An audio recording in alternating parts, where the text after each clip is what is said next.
What up, what up, what up? It's Ron from the Ron and Vic B-Ball Pod. Today, it's Ron here for the Ron and Vic B-Ball Pod.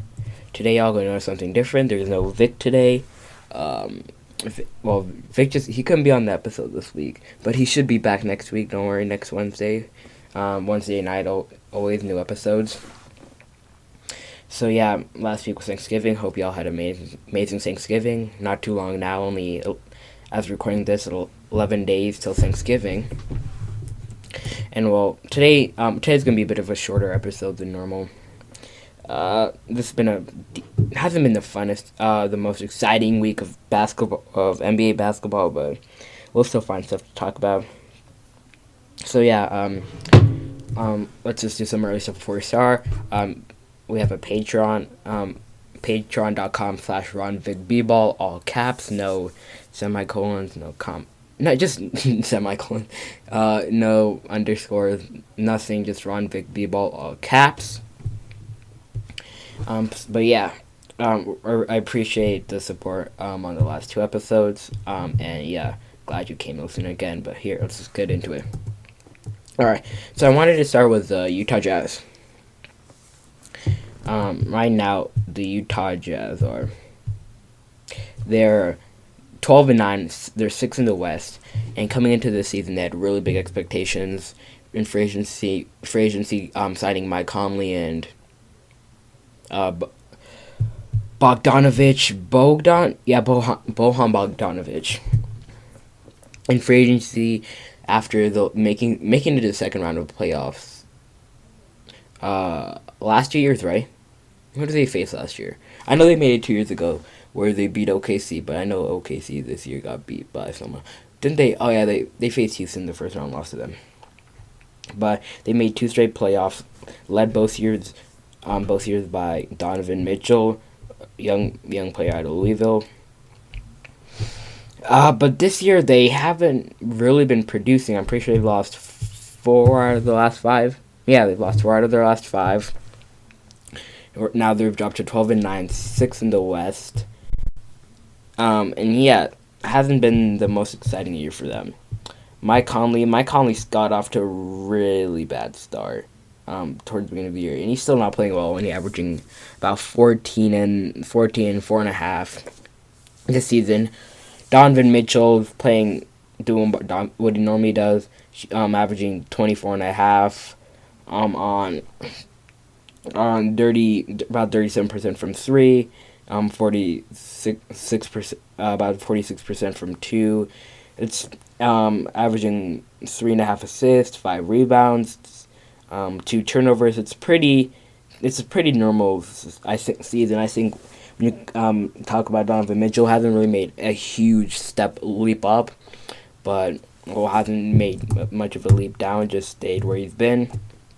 And Rudy Gobert is averaging 14 and 13 boards, still an MVP, Defensive Player of the Year candidate, sorry.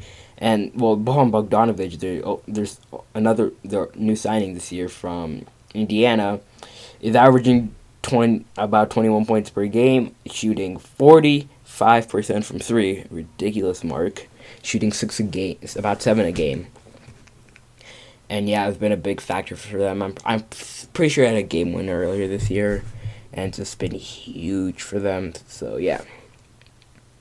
But yeah, right now they're 23rd in offensive rating, 10th in defensive rating. So they're still a above average defensive team, but offensively they're just having a tough time scoring. Part of that I think is because of the lack of a bench scoring. Right now, their highest scorer off the bench is Jeff Green, averaging 8 points a game, followed by Ingles and Moody, pretty much averaging the same, around 7 a game. And besides that, you have Tony Bradley, Georges Niang, Ed Davis, Dante Exum, who only played 8 games. Yeah, so it's not looking good for them. Well, I don't want to say it's not looking good, but it hasn't looked good for this Utah Jazz team. Do I think they can pick it up? Yeah, they did this last year. They normally don't get on super hot starts, but they do pick it up later in the season. But I think in the more competitive West this year, I don't know how much they can afford to do that. But yeah, there have been a bit of struggles for the Jazz this year. Another thing I wanted to talk about was all right, here. I'm not going to talk about it now. Don't have much happens or something else I want to talk about, but I might talk about it. I might do something else with it, but is James Harden the best scorer since Michael Jordan? And personally, I think he is. When you think about scorers since Jordan, well, first name which pops up to your mind is Kobe. Kobe is the way Kobe replicates Jordan is like something we haven't seen ever in an NBA player before. He's obviously not a good as Jordan, but he's as close as you could ever want to be. Other names like Steph Curry kind of pops in your mind, but I don't think he's there. A LeBron pops in your mind. KD's a really good shout for that. And yeah, there's other really good scorers. We've had Paul Pierce, Gilbert Arenas did some work. AI, but since Jordan, I think Harden might have to be the best scorer in the league. He's gonna lead the league in scoring again this year. So I'm pretty sure I'll be a second straight year in a row. And honestly, the way he's playing, he might do it the next year. Something which hasn't being scoring champions 3 straight years. I don't think that's been done. Only been done by I think KD and Jordan. That's something he can very possibly do. Right now, his scoring is in the. I think it's towards the 39 rate. I think he might be at 40 now, especially after the 50-point game against against San Antonio in an overtime game. He had the 60 points in 3 quarters. Yeah, he's at 39.5 right now, points per game. Is he efficient? No. He's not terrible though. He's shooting about 34.5% from 3. Only shooting 43% from the field, but he's never actually shot higher than he's never shot 50% from the field in his career. He's still ridiculous from free throw. I think last night against San Antonio, he was 24 for 24 from the free throw line. Just a player shooting 24 free throws, it's unworldly. Just getting at the foul line so much. It's like I don't think we've ever seen it. We've just never seen it before. So yeah, I'll talk more about that, and go a bit more in depth on him, on his scoring, and do a bit of comparison to Jordan. And I'm also, Luka, Giannis, and Harden right now. I'm pretty sure are the hot. I don't have it pulled up. I'll pull it up, but I'm pretty sure right now they have the highest PER, player efficiency rating, the 3 highest PERs of any player who've played more than 30 minutes a game. So yeah, let me pull it up. But right now what they're doing, Luka, Giannis, and Harden is, well, I don't want to keep saying we've never seen before, but the dominance that, because the NBA has always been a league where certain players just dominate, but ahead of others, right? It's a superstars league, right? Where if you have the best players, you're gonna win. All right, it's been evident from last year. Kawhi was the best player; they won. You had KD and Curry, just 2 of the top 5-6 players. They won. You have LeBron. LeBron's made it to 8 straight finals before he joined LA. He was the best player pretty much all those years. Kobe, when he made it towards the late 2000s, he was best player or one of the top ones. And then you go to Shaq, when they three-peated. When you go to Duncan, just winning all those titles over the 2000s, he was one of the best players all throughout the whole 2000s. Shaq, when they three-peated, and then obviously Jordan's 2 three-peats, he was definitely the best player then. And then you even go back farther. Isaiah, I guess there are some anomalies like Isaiah Thomas. The 2 ones they won. He was not the best player in the league, but he was close, easily top 10 player. I forgot to mention Hakeem. The 2 years Jordan retired, you could have said he was the best player in the league. And then you have Magic and Bird, though, and then you even go back longer to the late 70s were kind of like a mismatch. Never really know, like Supersonics, the Bill Walton and the Blazers. You had some. Did the Bullets win once?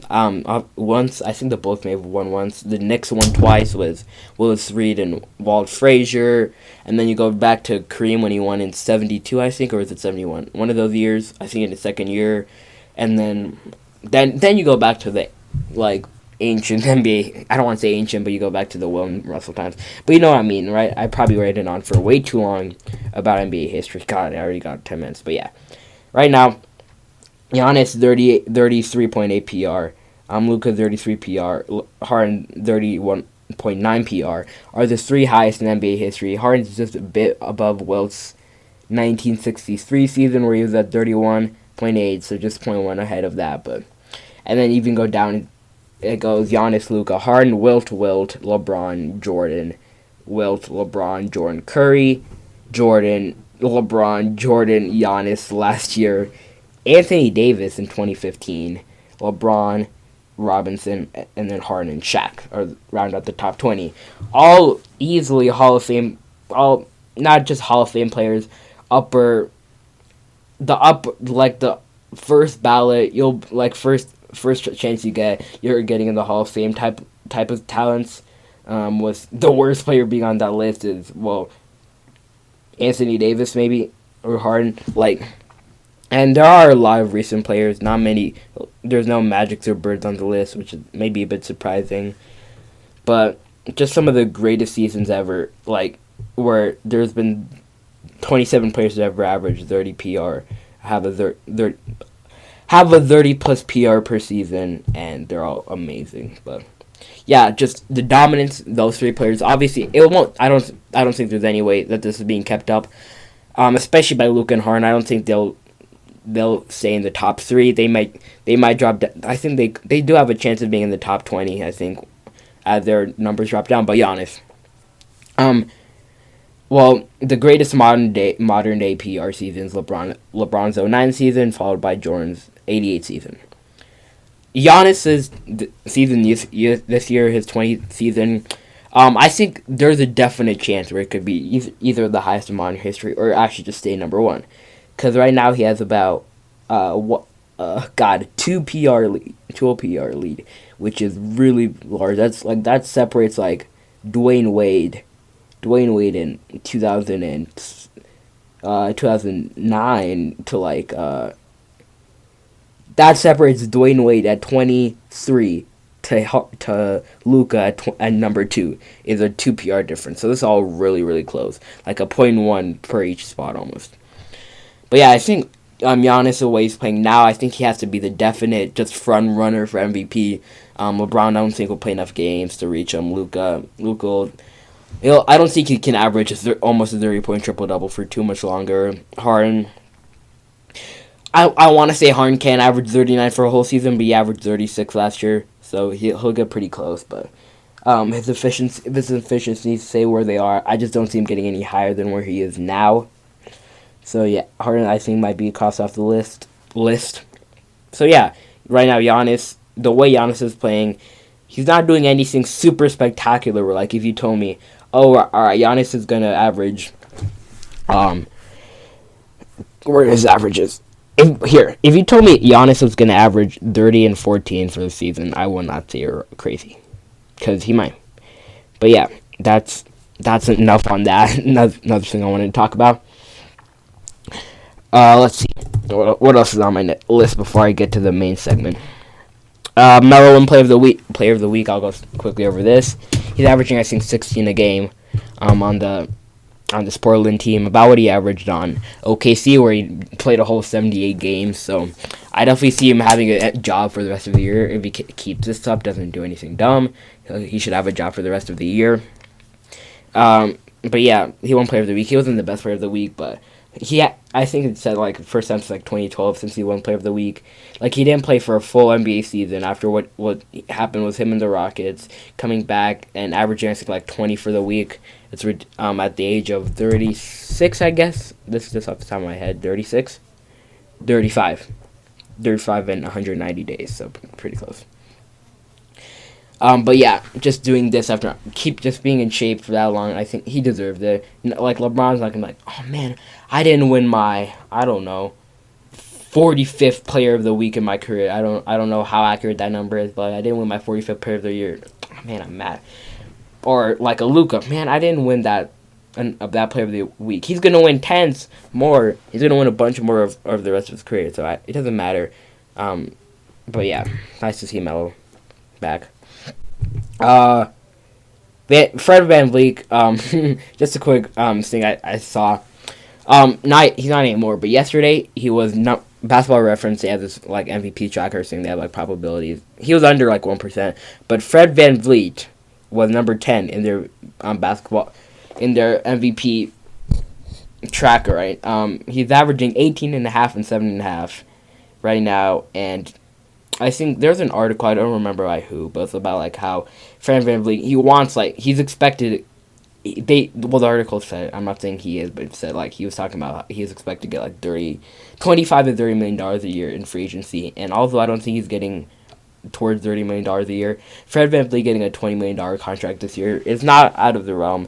And I think the 7.5 assists is what really surprised me. When I watch the finals or if I watch any like Raptors highlights this season, I don't think of VanVleet as a amazing passer. He's a good passer. I don't think of him as a player who can average 7-8 assists a game. That's what he's doing. So yeah, it's pretty nice to see. Last night the top two seeds in the West played each other. I don't know if Nuggets still second up. Nuggets have dropped down to third behind the Clippers, but at 13-5 they've lost 2 in a row right now. But they played last night, and it was a pretty close game. I don't have the score right in front of me, but it was a... Come on, Basketball Reference can do better than that. It was a close game. The Lakers did pull it out in Denver. Right now they're playing the Jazz, and they're up 43-29. God. Yeah, 105-96. The Lakers won. And I don't know what to get from this game. A big thing is... I'll talk about. I don't know. I guess I'll talk about the game because I don't want to talk. I have another segment where I'll talk a bit more about this, but the AD LeBron pick and roll is so devastating. Like just last night, just looking at what happened in the game, no one could stop it. The AD LeBron pick and roll. All right, there was this one clip I remember. I have a friend. I talked to him about it. Just this one clip on there was a LeBron AD pick and roll, and I think it was Will Barton and Mason Plumlee. I think I probably get this wrong, and they had KCP, Alex Caruso, and Danny Green on the floor with LeBron and Anthony Davis, and they just ran a pick and roll over and over and over again, and it was against Jokic, I think, but.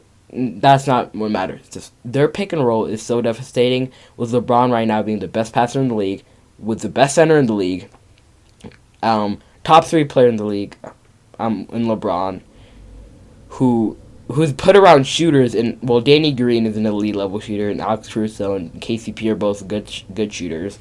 Being put around a roster like that, it's probably the most unstoppable play right now you could run in the league besides like maybe Harden step back. But just the difficulty to guard the Lakers will be a big matchup nightmare for anyone who faces them in the playoffs. Right now, AD and LeBron both at 25, but here there's some things I do worry about for the Lakers. Also, Jokic's he's a pretty big defensive lot. I think we all know he's not when Jokic gets pulled out of the basket, it's not pretty, and we all know he's not athletic, and he just looks out of shape. He's a bit better, but he still looks out of shape. And although he's still contributing, he saw 13 points, 8 assists last night. He's not aggressive enough. I don't find that to be too much of a problem unless he keeps up in the playoffs. Because I think we saw last year in the playoffs that when he wanted to be aggressive, he could be aggressive, and he was good. But yeah, his defensive defensive liability last night was pretty worrying. Jamal Murray played really well, pretty well last night. Hit some timely shots. Paul Millsap 21 last night. Anchor in our team. The Nuggets. They need a new star, a veteran star. I really wanted them to get Bradley Beal at the beginning of the season, but it looks like with his contract extensions, the Wizards aren't really listening to any offers. Also, by the way, the last trade, which happened in the NBA, just fun fact, was Chris Paul Russell Westbrook trade. So yeah, That happened. That was the last trade that happened in the NBA. It's pretty weird, pretty amazing. It's been so long, and how much of and was it how many trades happened? But yeah, that's kind of my takes on last night. But yeah, I have about 15 minutes left, so let me get to my main segment. I put like a list, right? And I split it into 7 categories of all. It includes all the 30 NBA teams, and 6 categories, sorry, and includes the best of the best, contenders, playoff locks, playoff bubble, wish they were in the bubble to make the playoffs, and the bad teams in the league. Just bad teams in the league. So I'll go from the top. I'll reach down. I'll talk about the teams I kind of want to talk about. I'll try to spend a tiny bit amount of time. I need to remember myself to keep it tiny, but at least a bit amount of time on every team, so I don't go rambling. But yeah, let me start. Now I have 3 teams in the best of the best, and you can probably guess who it is. The 2 LA teams and the Milwaukee. I already talked about a bit about the Lakers. They have the best duo in the league, but I think they do have a kind of lack of depth to where if 80, I'm not much really worried about LeBron, but if 80's not on his game or is injured, I don't know what happens with this team in a playoff series against one of the top teams in the West. So that's kind of something that's a bit worrying, but yeah, right now, best record in their league, I think, or at least second best record. And they've just been balling so far. 18-3, they're tied with Milwaukee right now for the best record in the league. But yeah, just playing really well. The Clippers, who've now moved up to the 2 seed from, I think they were like the 5 seed not too long ago, like a week ago. They now moved up to the 2 seed. We've seen what Paul George and Kawhi have done together. They played really well. Montrezl Harrell off the bench has been an absolute killer for them. And right now, they're 5th in offense and 10th in defense, which is an amazing ratio for any team. One of the best offensive teams and definitely an above average defensive team. Just really nice for them. And they're just they have options with Pat Bev, Kawhi, Paul George. Just the amount of defense they have between those 3. Shaman hasn't even played. They have Lou Will, Montrezl Harrell off the bench. Harrell has made a really big leap, I think, this year. He's now taking people off the dribble, which is pretty funny. But yeah, definitely have to be. I think they're the favorites. Right now, Lakers have a better record, but I think they're still my favorites to win the title this year. And then you have Milwaukee in the East. They're 18-3. They're on like a 12-game winning streak or something crazy like that. And just, yeah, they've been playing really well. Giannis has been, Chris Middleton came back a couple days ago, I think. But Giannis without him has been amazing. Just, yeah, like his biggest game so far this season is his 50 against Utah. But been doing it on both sides of the floor. His 3-point shots have been going up. And yeah, just, I don't know, just the best player in the league right now. Best day-to-day regular season player in the league. Yeah. Now I have a group of contenders. This is a bit hard because I didn't know. This was really hard. The hardest one to come up with because these are the teams which I think so far have been playing too good to be just playoff locks. But also I don't know how much are they actually contenders. It's kind of like how, although them, it's not like when the Warriors were there where we knew they'd win the finals. These teams still have a chance. But the league, especially the West, is still pretty top-heavy with the 2 LA teams. But the East is a bit more parity. So I put them Philly, Boston, Denver, Houston, Toronto, and Miami are my 6 contenders. Yeah. 3 from each conference, right? Yeah. Nope, 4 from the East. Wow. But in total, we do have 6 top teams, right? If I can do math. No, 5.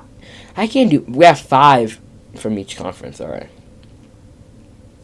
Okay, so Philly have not gotten the start they wanted to coming in the season. It is expected to be in the East. It's supposed to be Milwaukee 1, Philly 2, and then everyone else. And now it's really Milwaukee 1 and everyone else. Like Philly is just blending in with other teams. To where with the other 3 contenders from the East I have on here, they all have a better record than Philly. It's kind of alarming. Ben Simmons, also he hasn't made a three, still doesn't have a jump shot. Joel Embiid, not playing on the same level he was last year. I think Al Horford's been a bit disappointing. His addition of the team. They're still really good defensive team though, fourth in the league, but they're 19th in offense, and that's just not cutting it. To our Al Horford's giving them 14 and a half and 7. I guess that's all you really ask for, but their lack of a true point guard, like a point guard who runs offense, but also a point guard who when he doesn't have the ball is outside the 3-point line, not in the dunker spot. They're kind of missing that because right now they kind of like have a bit blend between like Josh Richardson and Ben Simmons. Ben Simmons does normally bring the ball up, but also Josh Richardson does a lot of the good amount of the half court offense. But yeah, definitely a bit disappointing. I've spent a bit too long on them. Who is next? Boston. The Boston Celtics started off the season really hot. Pretty sure they were first, and the first in the league. And I think they had the best record in the East for a while. They have dropped now to 4. They've had a couple of losses here and there. Also, they played less games than most of the other Eastern Conference teams, so do have the same amount of losses, but just down on wins. I like how Jason Tatum's been playing. Jaylen Brown's been playing. Gordon Hayward was playing really well before he got injured. I don't know when he'll be back. Hopefully, see him back soon. Kemba's been playing well. Daniel Tice has been playing well. Robert Williams has been playing well. No, Robert Williams is actually getting minutes now. Time Lord. I don't know if any of you know that reference. I don't get it either. He's just called Time Lord. Because I think he looks a lot older than he is. Grant Williams. Yeah. Grant Williams out of Tennessee. The new rookie's getting minutes. Even who's that one dude out of Purdue? Carson Edwards. Yeah, Carson Edwards is also getting minutes. I don't think Romeo Langford has played yet for them. If he has, very little, not anything meaningful. But yeah, they're a pretty deep team. Everyone's playing well, but no one, I think, is playing on a superstar level, so that might be their problem going into the playoffs. But I think it's kind of like what happened when they faced the Cavs in the playoff conference finals 2 years ago, I think it was, 3 years ago. They didn't win off of one single player when they had, that's why they went so far without Kyrie. They weren't winning with one single player. They won as a whole team. But yeah, I got to zoom past. I'm talking too long. Denver. My favorite team. I'll talk about them enough. They need a new really big. They need a new star alongside Jokic, like a star. Houston. A matchup who I don't know who to win is a Houston versus Denver matchup in the playoffs is something I'd love to see. Why did I say love so fast? Okay, I would love to see a Houston versus Denver matchup. Don't know who to win that. I think if you played last year, Houston definitely wins. Houston pretty much has owned Denver past years, but Denver did get that gem this year with a win. So yeah, it's pretty nice to see. Me as a Nuggets fan, Harden's still doing what Harden does. Eric Gordon's been out for a bit, but yeah. Toronto and Miami are my last two teams. Toronto, I already talked about Fred VanVleet and also talked about Siakam enough on the first 2 episodes, so yeah, I won't talk much about them. But Miami, they have a lot of depth. They low-key have a ton of depth. Jimmy Butler's been playing well ever since, I think, it was the birth of his baby Weiss was kept out for the beginning of the season. Dragic has been injured a good amount, though, so he hasn't played much. Actually, he's played 18 games. But between Butler, Winslow, Adebayo, Kendrick Nunn, Dragic, Hero, Duncan Robinson has been playing good minutes for them. I did not know much about him, but yeah. By the way, they have 7 players averaging over 10 points a game, which is really nice to see. And then Kelly Olynyk, Myers Leonard, Derrick Jones, James Johnson. They're all players who can get minutes for this team. It's a deep team. I really like them. Jimmy Butler, everyone, they've accepted their roles under Greg Spoelstra, and they're playing at a really high level, so I like this Heat team. And I already talked about Toronto, so that concludes off my contenders. When it comes to, I think right here, these are the teams where, I think Philly and Boston still do have a chance to make a good, they do have a decent chance. But when it comes to Denver and Houston, I don't see much of a chance of them making the finals. There are if we get a really lucky playoff seeding thing, we get a really lucky playoff seed, we might get there. And same for Toronto's. If we get hot at the right time, we can make the finals team. because also they have lost Kawhi, improvement Pascal Siakam, OG Anunoby is back. I heard someone say Pascal is the new Kawhi and OG Anunoby is the new Pascal. So I think if you think about it that way, obviously Pascal isn't Kawhi, but a hot run like they did last year, and they could definitely be a finals team. And then same for Miami, a really hot run, they could be a finals team. Playoff locks. This is surprisingly only three teams. I have Utah, Dallas, and Indiana. Utah's a team which could get in the contender spot, so it'll be very interesting to watch them and how what they do so far this season. They're out of these three teams, they're the only one I can see moving up. Dallas, we already know Luka is doing. I still don't see them as contenders. I still think they're a first round exit for whoever they face in this loaded West. Also, by the way, alright, so far I've named 1, 2, 3, 4, 5, 6 teams, right? And only 4 of them make it to the conference semis, right? So 2 of these teams are not making the second round. And I got a issue. I have something in my gut telling me one of those teams is going to be Utah. And, alright, here. Well, how the standings are now. Lakers face Phoenix. Clippers face Minnesota. Utah faces Denver.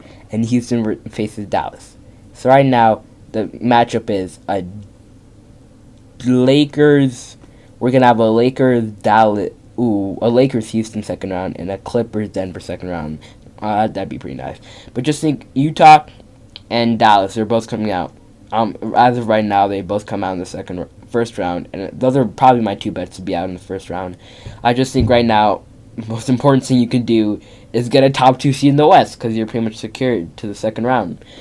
But if you don't get a top 2 seed in the West, the first round is going to be a dogfight. It'll be really fun. I really wish I had more time, because I'd have a good amount to talk about. Oh God, I need to zoom. Indiana, they've been playing really well. Victor Oladipo is out though, so that might be a bit of a problem. And I might just have to list off the rest of my teams. Playoff bubble: Brooklyn, Minnesota, Phoenix, Portland, Chicago. Not Chicago. Charlotte, sorry. Detroit, Orlando, Sacramento, and OKC. They're all good teams. The last 2 seasons of the West are going to be pretty competitive between Minnesota, Phoenix, Portland, and Sacramento, and maybe even OKC. I don't think they'll be there, but they're good enough to be in the bubble in my list. The teams which wish they were in the bubble, but they're really not: Chicago, Atlanta, San Antonio, and New Orleans.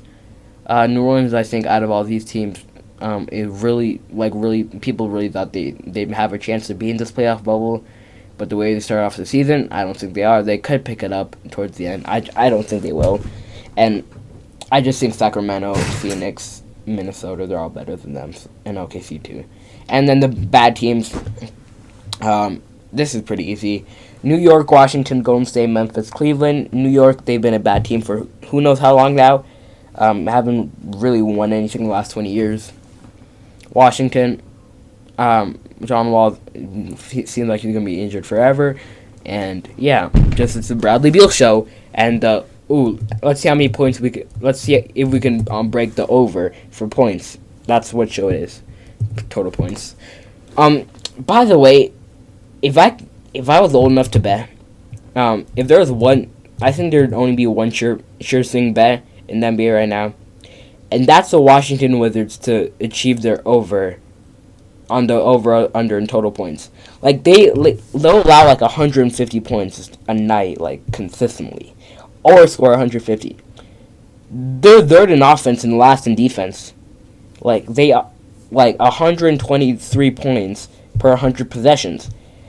Do you know how 1.3 points per a possession? That's historic. You know what? It's going to be the last thing I do. I'm going to find out. Alright. You know what? I'm going to pause this. I'm going to find out what's the highest points per whatever it is, and I'll be back. Alright, I'm back. So I checked out of the 3 teams to ever have a defensive rating of over 155, so giving up more than 155 points, 115 points per 100 possession. They're second all time. The third was Phoenix, last year. second was them, and first was Cleveland last year. So last year's Cleveland team had the worst defense in NBA history, pretty much.